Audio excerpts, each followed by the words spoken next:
Hello everyone, আজ আবার চলে এলাম দেখো তোমাদের সামনে একটা ভিডিও নিয়ে। দেখো তোমরা দেখতেই পাচ্ছ আমি হাঁড়ির মধ্যে কিছুটা তালের মাড়িকে রেখেছি। এটা আমি খুব ভালো করে একটু লবণ দিয়ে গরম করে নিয়েছি, একদম ফুটিয়ে ফুটিয়ে অনেকক্ষণ ধরে মাড়িটাকে শুকনো শুকনো করেছি। দেখো এর মধ্যে যে জলটা ছিল সেটা প্রায় শুকনো করে নিয়েছি। তো চলো এটা দিয়ে আজকে কি বানাবো সেটাই তোমাদের দেখাবো। এই দেখো আমার মা লুচি বেলছে, তো বুঝতেই পারছো তোমরা আমি তাল দিয়ে লুচি বানিয়েছি।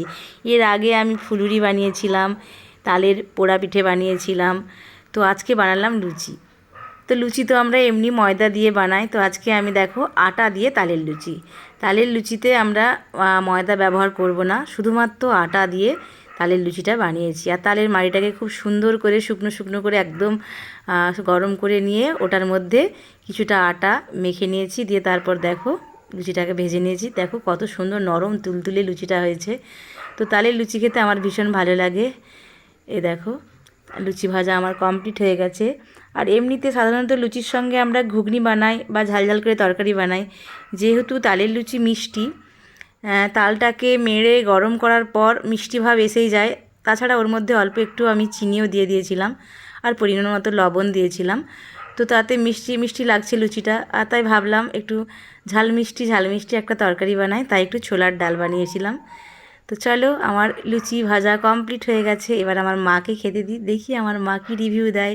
আমার মায়ের হাতের তৈরি তালের লুচি খুব ভালো লাগে আমার। আর এবারে আমি বানিয়েছি, মা বেলে দিয়েছিল। তো কেমন হয়েছে শোনা যাক। এই যে মা খাচ্ছে, এবার জিজ্ঞাসা করা যাক মাকে কেমন হয়েছে। কেমন হয়েছে মা তালের লুচিটা? খুব সুন্দর হয়েছে। তোমার মতো স্বাদ? আমার থেকেও ভালো স্বাদ হয়েছে।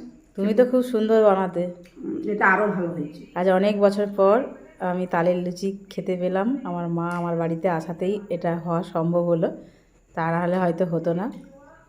তো বন্ধুরা, আমার বাপের বাড়ি হচ্ছে গড়বেতা, শ্বশুর বাড়ি হচ্ছে মাদপুর, তাই দুটো জায়গার কথাবার্তা এবং খাওয়া দাওয়া অনেকটাই আলাদা।